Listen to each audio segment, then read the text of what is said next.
નમસ્કાર, મારું નામ છે મકવાણા વિપુલ નરસિંહભાઈ. હું શ્રી હરિપર પ્રાથમિક શાળાની અંદર અભ્યાસ કરાવું છું. મારા ઇનોવેશનનું નામ છે બુસ્ટ પોઝિટિવ એનર્જી. વર્તમાન સમયની અંદર આપણે જોઈએ તો વર્તમાન સમયની અંદર માણસ છે એ સતત વ્યસ્તતાઓ અને એક ભાગદોડ ભરી જિંદગીની અંદર છે એ સતત તે વ્યસ્ત રહે છે. એના કારણે તે ડિપ્રેશનનો છે. તેને આ ડિપ્રેશનની અંદર વ્યક્તિ છે એ સતત છે નેગેટિવિટીના કારણે સતત છે એ ડિપ્રેશનમાં રહેતો હોય છે અથવા નકારાત્મકતા અનુભવ થતો હોય છે. તો હવે આવી વ્યક્તિને વર્તમાન સમયની અંદર જો પાયામાંથી છે એને હકારાત્મક બનાવવામાં આવશે, એને છે એક હકારાત્મક અભિગમ એટલે કે પોઝિટિવ છે એ વિચારો થકી છે એની અંદર છે એ ફીડિંગ કરવામાં આવશે તો આ બાળકનો છે આપણે બાળપણથી છે સારો એવો છે વિકાસ કરી શકશું.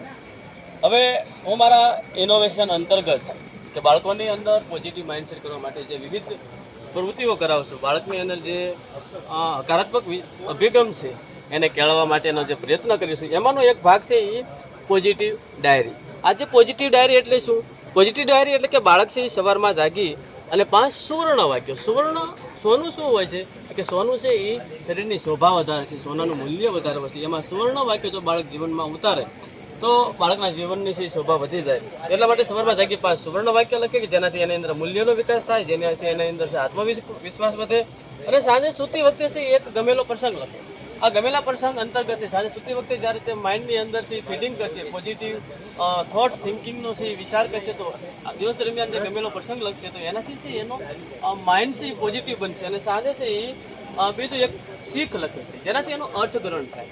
હવે આ મારા પોઝિટિવ ડાયરી છે. આ ઉપરાંત બાળક છે પોતાની સ્વરચિત રચનાઓ એટલે કે વાર્તાઓ લખે છે, પુસ્તક સમીક્ષા લખે છે, બાળક સ્વરચિત છે કવિતાઓ લખે છે. તો આ લેખનની વાત છે જે મારો બુસ્ટ પોઝિટિવ એનર્જી અંતર્ગત જે આ મારું પોઝિટિવ ડાયરી છે. એનાથી બાળકોમાં કયા કયા ફાયદાઓ જોવા મળે છે? તો એનાથી અત્યાર સુધીમાં બાળકોએ કુલ 80,000થી 1,00,000 સુધીના લગભગ સુવર્ણ વાક્યો લખ્યા છે. એમાંથી મેં જે કે ભાઈ તર્કબદ્ધ કહેવાય એવા મારી ફરતી આજુબાજુ છે ટીંગાડેલા છે, એવા એને લગભગ 500થી 550 જેવા છે વાક્યો કે જેને આપણે એક સુવિચારમાં લઈ શકાય. એ છે એ પોઝિટિવ ડાયરીની એક નાનકડી ઝલક છે.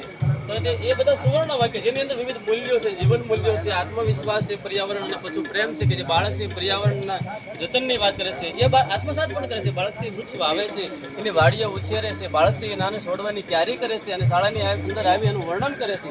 આનાથી કારણે બાળક જ્યારે છે એ ગમેલો પ્રસંગ લખે છે, ગમેલો પ્રસંગ જ્યારે લખે છે ત્યારે એની અંદર લેખન શૈલીનો વિકાસ થાય છે.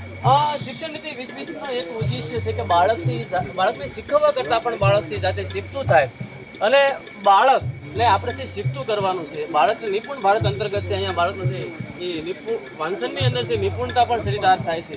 અને બાળકની અંદર જે બીજું કે મેં બાળકની અંદર અત્યાર સુધીમાં છે આપણે ત્યારે શબ્દ ભંડોળનો વિકાસ છે, આત્મવિશ્વાસ વધે છે, મૂલ્ય શિક્ષણ, કલ્પના શક્તિ, યાદ શક્તિ, સર્જન શક્તિ, લેખન શૈલીની અંદર વિકાસ થાય છે, રસ રુચિ જાણી શકાય છે. એનું વાતાવરણ, બેકગ્રાઉન્ડ અને એના આધારે છે હું એનો છે એ ભણતરની અંદર ખૂબ સારો વિકાસ થયો છે, માનસિક ફલસુતા વધી છે, હકારાત્મકતાનો વિકાસ થયો છે અને મનગમતો પ્રસંગ બાળક યાદ રાખી અને લખી શકે છે. આ ઉપરાંત વિવિધ સ્તરો ઉપર છે બાળક મૂલ્યલક્ષી શિક્ષણમાં છે. બાળક આજે શાળાની અંદર પડીકા ખાતો પોતાનો ભાગ ખાતો બંધ થઈ ગયો છે, મૂલ્યલક્ષી શિક્ષણનો વિકાસ થશે.